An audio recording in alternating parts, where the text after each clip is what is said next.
So, for those who have some kind of meditation practice or mindfulness practice of any kind, what we offer is a transformation from doing meditation to being meditative. So, like you can take the meditation practice to workplace. So, how to be meditative at workplace? One of the main reasons why stress levels increase in the workplace and we don't have the same experience as during the meditation practice is because things don't happen the way we want. That's one of the reasons. For example, I finish my meditation practice and go to my workplace, and in the conference room, somebody is presenting, making a presentation, presenting an idea maybe, and a thought comes in my mind that this is not going to work. This is a bad idea. Now, how do I express myself? If I just say yeah, okay, and keep quiet or don't react, I'm not being truthful. At the same time, I don't want to plainly say that this is a bad idea or you are wrong. So, for example, if I say somebody that you are wrong, what do you expect they are going to tell? And somebody will definitely say no, you are wrong, and then conflict starts. So, what we offer are few steps. Like first step is to understand how our subconscious mind gathers the impressions or tendencies, and then how these tendencies create subconscious thoughts that come up like this is a bad idea or you are wrong. This is a thought that comes from our subconscious mind. And if our conscious thickness of our conscious mind is less, it passes through that. And we unconsciously say that you are wrong, right? Or whatever which is like offending to someone. And then we regret it. Oh, I should not have said that you are wrong. But the reason that happens is because our thickness of our conscious mind is less.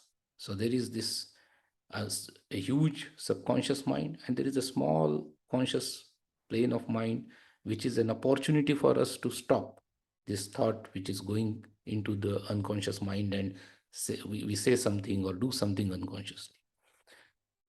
This practice basically and your meditation practice, yeah, your meditation practice basically is the way of increasing that resilience of our conscious mind, so that the all these subconscious tendencies don't pass through that. So our conscious mind acts like a gatekeeper then. So yeah, emotionally, like these are all emotions like anger, like we from subconscious mind, anger comes up, we get angry and shout at someone. So that happens because there is a anger is an emotion. Subconscious mind is then converting that into an angry thought, and that passes through our conscious mind into our unconscious action.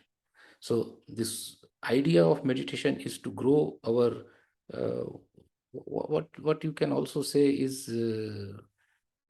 instead of me saying a thickness or I'm just trying to visualize it for you, is our strength and our conscious mind, basically conscious part of our mind.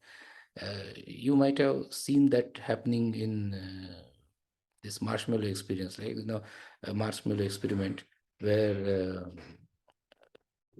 they were talking about what is it called, delayed gratification. Yeah, delayed gratification is something. So instead of acting quickly on our thought, we delay the action, and then we learn to detoxify our thoughts. So whatever the emotions are coming, say anger or this kind of thoughts like you are wrong, we hold it, and we detoxify this thought, and then we can express ourselves in a very skillful way, so as not to initiate or instigate a reaction from the other person, right? If I say you are wrong, he's going to tell me that no, you are wrong. Like then it starts. So instead of saying that, let me little bit explain in this particular situation where somebody is presenting and I feel like he is wrong.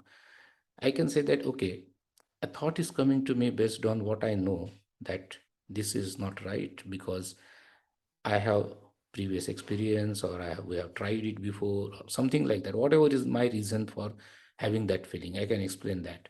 And then I can ask them, it's like conscious inquiry, uh, what are the inputs that you have that makes you think this is going to work, right? So if you see, in a very subtle way, we step back from identifying our sense of self with the thought, and then we are understanding that the thoughts are created based on input. So now we are looking at inputs, right? What are the inputs I have, what are the inputs he has or they have or she has, and then we can work out together, putting all the facts together, whether this may work or may not work. And then we both can look at all the facts and then make up or change uh, our idea about whether it is going to work or not, whether it's a good idea or not, whatever it is. So what we are trying to do here is moving away from just acting out our conditioned subconscious mind, and which is also like, a lot of people know this is like being on autopilot, right? So we don't want to be on autopilot. We want to take control of our life, our subconscious tendencies, our thoughts that are created because of the input in our subconscious mind. And before it crosses the conscious level and becomes unconscious and acts out as unconscious action or unconscious speech, or even thinking, unconscious thinking. Instead of that, we step back, we don't associate our identity with our thoughts and our whatever we are saying. We understand like this is the input which is making mind think like that. And then we discuss on the inputs, not on the positions, that this is going to work or not. These are positions. If we try to discuss positions, it's not going to work. So we use very low level of stress in this. We don't get sort of emotionally charged or anything like that. And we don't because our sense of self is not involved or not attached to that idea. If some the other party has got more input, we can change. If the thought was my thought, like it's not going to work, I can change my idea, and now I can see that maybe with the new input it may work. So it becomes like a very conscious way of dealing. And we don't have to increase our stress levels. We do in this kind of conflict management situation, for scrum masters and all this could be very useful. So there are so many techniques and tools where in day-to-day business situations, or when the stakes are high, there is you are dealing with very unconscious people, or you are dealing with a very difficult colleague or difficult situations, sales, procurement, all kinds of project management. In all these situations, there are these kind of techniques and tools which can help to keep our stress level low, and and all kinds of emotions we can actually use to guide our actions.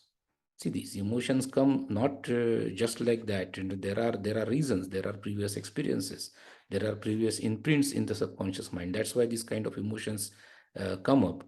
So we respect those emotions, we accept those emotions, and we take detoxify them, and we take action to resolve, and not let these emotions actually create more stress levels for us. And because our stress levels are less, yeah, and so we are more connected to our conscious mind. We are more conscious. We are connected to a place of where a lot of creativity and creative solutions can be generated, because we are at peace. We are not agitated. We are not emotionally charged. So there are more chances of resolving any situation or any problem, sales problem, business problem, technical issues, coordination issues, all these kind of things, communication issues. We can discuss without putting our identities in our thoughts, and then we can come to some kind of conclusion. So this is about like one simple example of how to deal with a conflict resolution type of situation. But there are so many other things, like what to do when you are faced with seemingly like out of control situation. If the situation seems like it's a hopeless situation, we can't do anything about it. How we can be at peace, right? Or there are worries and fears and these kind of things. And in business, these are like, very often these things happen. And we have these tools that can help to take your meditation practice and transform it into a meditative behavior at workplace. And that's how you become more peaceful, and you can continue to enjoy your benefits of all your meditation practice even at workplace. And that's how you succeed. So it's basically, leading a prosperous or flourishing with effectiveness and integrity, so that that integrity gives basically the peace of mind. You are living out your values, like not getting angry, not shouting at someone, not getting involved in the kind of conflicts that we just discussed. So these are the ways you can flourish with peace, and chances of becoming more successful actually increases because you are more peaceful, and you can handle situations in a much better way. Yeah. Thank you.